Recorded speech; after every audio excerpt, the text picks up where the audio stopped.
कुमार सिंह साहिल club को कि वहाँ आए और अतिथियों का माननीय राज्यपाल महोदय का माल्यार्पण कर स्वागत किया। श्री लोकेश कुमार सिंह जी साहिल साहब ने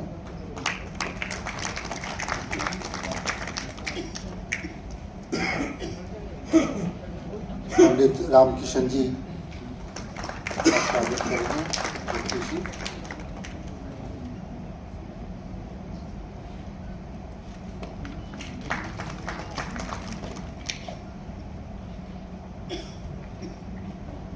श्री राजेंद्र सिंह जी राठौर साहब का स्वागत कर रहे हैं।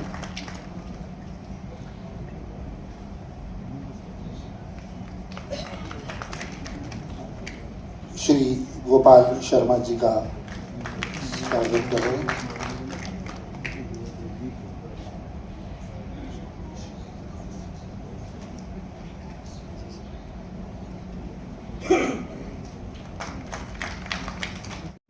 कांग्रेस का अटक से कटक तक, कश्मीर से कन्याकुमारी तक एकमात्र शासन था। तब नीतियों के आधार पर उसको छोड़कर ललकारने का काम किया। ऐसे सम्मानीय आरिफ जी 1990 के अंदर जब जनता दल और भारतीय जनता पार्टी की सरकार बनी, भैरव सिंह जी शेखावत मुख्यमंत्री बने, मुझे पहली बार विधानसभा में जाने का मौका मिला। समस्तीपुर में अडवाणी जी की रथ यात्रा रोकी गई। यहां यह फैसला हुआ कि जनता दल भैरव सिंह जी की सरकार से समर्थन वापस ले। हम 52 विधायक थे और मुझे तो जिन परिस्थितियों के अंदर टिकट मिला, मुझे वो याद है, वो संसदीय दल की बैठक जिसमें मेरी टिकट पर चर्चा चल रही थी।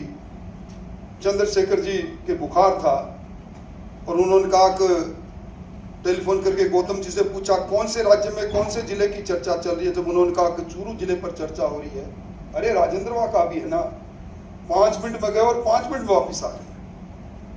और जब भैरव सिंह जी की सरकार अल्पमत में आई और मेरे जैसे, देवी सिंह जी जैसे बहुत से लोग हम भोंडसी आश्रम पहुंचे। असमंजस की स्थिति थी। एक पार्टी ने के जनादेश से भी बंधे थे और भैरव सिंह जी के साथ भी पुराने रिश्ते थे। चंद्रशेखर जी से जब हम जाकर बैठे तो उन्होंने एक बात की, क्यों मुंह उतारे बैठे हो? क्या भैरव सिंह की सरकार अल्पमत में आ गई इसलिए? अरे भैरव सिंह जमीन का नेता है, धरती का नेता है। भैरव सिंह को भैरव सिंह बनने में बरसों लगे। जाओ, चिंता मत करो, भैरव सिंह की सरकार बचाओ। और हम सब लोग वहां से आरिफ भाई निकले। 26 लोगों ने हमने जनता दल से अलग होकर जनता दल दिग्विजय बनाया। और मैं समझता हूं कि लोकतंत्र की रक्षा के लिए जो उन्होंने बात की, और जब उनके जीवन चरित्र की बात करते हैं वो सारी बात आप कहेंगे, पर बलिया के इब्राहिमपट्टी के उस झोपड़े से लेकर देश के प्रधानमंत्री तक जब पूरे वृत्तांत और उनके बारे में सुनते हैं तो मैं कह सकता हूं संघर्ष की पाठशाला, सादा जीवन में उच्च विचार के साथ जीवन को करने वाले। और मैं लंबी बात नहीं कहूंगा, पर मैंने एक पुस्तक में पढ़ा कि चंद्रशेखर जी अपने मित्रों को एक शेर सुनाया करते थे, मैदान इंतहा में घबरा के हट ना जाना, तकमील जिंदगी है चोट पर चोट खाना, अब अहले गुलिस्ता को शायद न हो शिकायत, मैंने बना लिया है कांटों को आशियाना। ये में एक आभास ये जाता है कि जैसे चूंकि 1947 के पहले जो एक आम आदमी की समझ है कि हमारे देश में लोकतंत्र आज़ादी के बाद आया, तो जैसे ये असहमति की कल्पना भी उस लोकतंत्र से जुड़ी हुई है जो आज़ादी और संविधान के बाद जब चुनाव होने शुरू हुए उसके बाद आया। लेकिन अभी आपने हमारे जो संचालन कर रहे हैं उन्होंने कालिदास शकुंतला की, कालिदास रचित शकुंतला उसका के बारे में कहा, लेकिन ये केवल साहित्यकारों की रचनाओं का मामला नहीं। इस देश में, बिहार में भगवान बुद्ध के जमाने से भी पहले से, देखिए कि भगवान बुद्ध ने उसके बारे में बात की। वैशाली गणराज्य था, लोकतंत्र था, और ये ग्रीको रोमन स्टेट्स जो थी, जो लोकतांत्रिक ढांचा था, उससे पहले की बात है।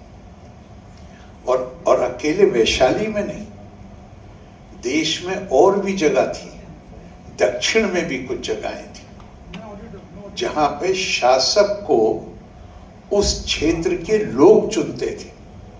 तो ये केवल एक साहित्यकार की कल्पना नहीं है, धरातल पर लोकतंत्र, एक कहा जा सकता है कि भारत लोकतंत्र की जननी है। और जब दुनिया में लोग इस कल्पना से परिचित नहीं थे, तब भारत में वो जगहें थी जहां पर लोकतांत्रिक माध्यम से शासक का चयन होता था।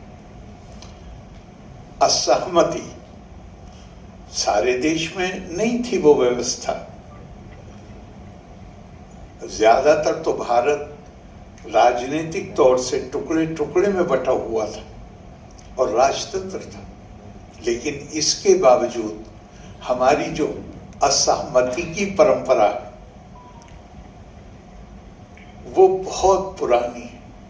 अगर आप में से बहुत से लोगों ने पढ़ा होगा अमर्त्य सेन का आर्ग्यूमेंटेटिव इंडियन, उसमें उन्होंने लिखा है कि पंडित जी गांव से जा रहे थे।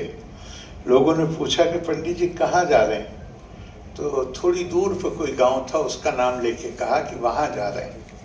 किस लिए? वाद विवाद है। तो विषय क्या है? कहा कि जब वो वाद विवाद करने वाले इकट्ठे हो जाएंगे तो विषय वहीं पर तय कर लेंगे। तो वाद विवाद हमारी प्राचीन परंपरा है। और असहमति इतनी कि धर्मराज युधिष्ठिर को भीष्म पितामह से पूछना पड़ा कि धर्म की इतनी व्याख्याएं हैं, इतनी राय हैं और इतनी चीजों को सर्वोच्च धर्म, श्रेष्ठ धर्म बताया गया, किसको मानूं? तो ये परंपरा उस वक्त की है, प्राचीन परंपरा है। आप और आगे देखिए, असहमति। हाँ, इसमें एक और बता दूं तब मैं आगे जाऊंगा। उसी किताब में अमर्त्य सेन ने लिखा है कि जब वो हाई स्कूल के छात्र थे तो उन्होंने अपने संस्कृत के जो अध्यापक थे उनसे पूछा, कहा कि सर, क्या मैं ये कह सकता हूं कि अर्जुन ने जो प्रश्न भगवान कृष्ण से किए थे कुरुक्षेत्र में लड़ाई से पहले, भगवान कृष्ण उसका संतोषजनक उत्तर दिए बिना ही आगे निकल गए। तो उन्होंने लिखा है कि उनके गुरु थोड़ी देर के लिए रुके और कहा कि हाँ, अगर ये बात तुम सम्मान पूर्वक तरीके से कहो तो कह सकते हो। क्योंकि हम लोग साथ भी रहे हैं, अलग भी रहे हैं, फिर साथ रहे हैं, फिर अलग रहे हैं।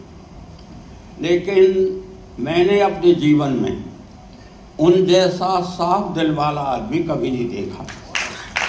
साफ दिल, जैसे मुझसे हम लोग जब अलग हो गए तो हम तो चले गए लोहिया जी के साथ सोशलिस्ट पार्टी में और वो रह गए प्रजा सोशलिस्ट पार्टी में। तो मुद्दा ये होता था कि डॉक्टर अमर लोहिया की विद्वता और उनकी योग्यता के लिए मुझे जैसा आदमी चुनौती नहीं दे सकता। लेकिन डॉक्टर साहब का एक स्वभाव इतना अजीब था कि जो बात वो कह दें उस पर वो टिकती थी। सवाल ये उठा कई बार पार्टी में विभाजन से पहले, खैर इन सारे मुद्दों के बाद चंद्रशेखर जी से जब बात होती थी, हम जब अलग हो गए तो वो उससे मिलने के वक्त 2 मिनट पहले ये जरूर मजाक करते थे, आज लोहिया जी क्या सोच रहे हैं, कल लोहिया जी क्या सोच रहे हैं, ऐसे हम चर्चा करते थे। लेकिन पंचमढ़ी के बाद जब डॉक्टर राममनोहर लोहिया ने समाजवाद और लोकतंत्र की व्याख्या की, उसके बाद चंद्रशेखर जी का रुख बदल गया और मुझसे चर्चा करने लगे कि ये क्या है। खैर ये मुद्दा तो है चंद्रशेखर जी का। बाकी व्यक्तिगत जीवन में उनके साथ मेरी 20 अजीब घटनाएं हैं। एक सबसे बड़ी घटना ये है कि हम इमरजेंसी में जेल में थे, मैं भैरू सिंह जी अब सब लोग जेल में थे, और जेल में होते हुए हम में से 2 तरह के लोग थे। गोकुल भाई भट्ट वो बुजुर्ग थे, मास्टर आते जी बुजुर्ग थे, ये लोग तो अलग थे, और हम 3-4 बुजुर्ग थे और बीच की सी आबादी के लोग थे 3-4। तो हम लोगों में मजाक चलता रहता था। तो एक दिन उन्होंने भैरू सिंह जी ने कहा कि तुम्हारी पत्नी मिलने आई है आज तुमसे। मैंने कहा मेरी पत्नी तो आ ही नहीं सकती, क्यों 2 महीना पहले मिली है और 3 महीना से पहले में इजाज़त नहीं है, और फिर इजाज़त का सवाल नहीं है, मेरी पत्नी के पास किराया कहाँ है। मन के मैं क्या गलत कह रहा हूँ क्या? आप जाओ और फला जगह पेड़ के पास खड़ी है। मुझे अंत में विश्वास करना पड़ा, इमरजेंसी का ज़माना था। तो उनने एक लड़के को औरत के कपड़ा पहना के वहाँ खड़ा कर दिया, और जैसे मैं निकला उनके सामने तो उसने मेरा हाथ पकड़ लिया। फिर मैंने कही तो औरत तो नहीं है। खैर ये घटना हो गई। घटना होने के बाद भैरू सिंह जी मुख्यमंत्री थे, तो वो अक्सर दिल्ली जाते रहते थे, और उनने चंद्रशेखर जी से ये बात कह दी, चंद्रशेखर जी से। अब सवाल उस वक्त ये आ रहा था कि उस समय चुनाव हो रहे थे, तो एक तो चुनाव में चौधरी चरण सिंह जी ने समाजवादियों के उत्तर प्रदेश में सारे टिकट काट दिए थे, सारे टिकट। तो राजनाथ जी वगैरह तो हो गए थे उधर, तब लोगों के पास कोई सहारा नहीं था। तो उत्तर प्रदेश के लोग मेरे पास आए और उन्होंने कहा आप चंद्रशेखर जी से हमारी बात कराओ, किसी तरह उनसे बात करें। खैर मैं चंद्रशेखर जी के पास गया, तो उनका जैसा स्वभाव था मजाक में, वो कहने लगे मैं क्या कर सकता हूँ, मैं कौन हूँ, चौधरी चरण सिंह चौक गए कुछ है। तो मैंने उनको उत्तेजित किया, मजाक करते थे कि हमने तो अध्यक्ष ही ठाकुर गलत बनाया। हमने मजाक किया कि ठाकुर होते हो सरेंडर कर रहे हो, आप कुछ नहीं कर रहे हो। खैर उन्हें लिया और 30-40 लोगों के टिकट काट दिए, एकदम काट दिए, और हमारे लोगों को टिकट दे दिया।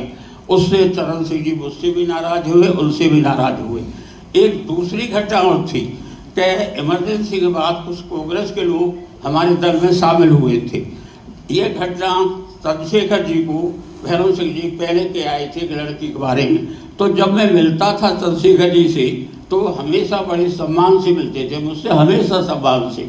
लेकिन उस दिन उनका रुख ऐसा लगा जैसे अजीब हो, जैसे वो पहचानते ही नहीं हूँ, वो नकली नाराजगी जाहिर कर रहे थे। और दिन मिलने थे तो सबसे पहले मेरे लिए चाय या कुछ भिजवाते थे, लेकिन उस दिन ने चाय की बजाय पानी की भी नहीं पूछी। तो मैंने सब मामला क्या है।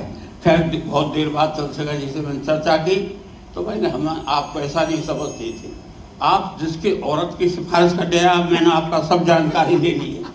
मैं हंस गया, अच्छा मैं कि जाली ठाकुर कुछ कह गए थे, हम आपस में भैरू सिंह जी को जाली ठाकुर कहते थे, भाई जाली ठाकुर कह गए। मैंने उनको सारी घटना बताई।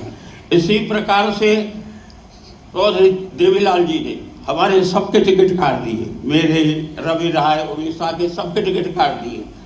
चंद्रशेखर जी के पास हड़प गए। हमारे समय उस समय पार्टी में दंडवते हमारी तरफ से थे कमेटी में, तो दंडवती तो हाथ खड़े करके मेरे हाथ में नहीं है। चंद्रशेखर जी के पास हड़प गए। हमने कहा आप ये क्या हुआ।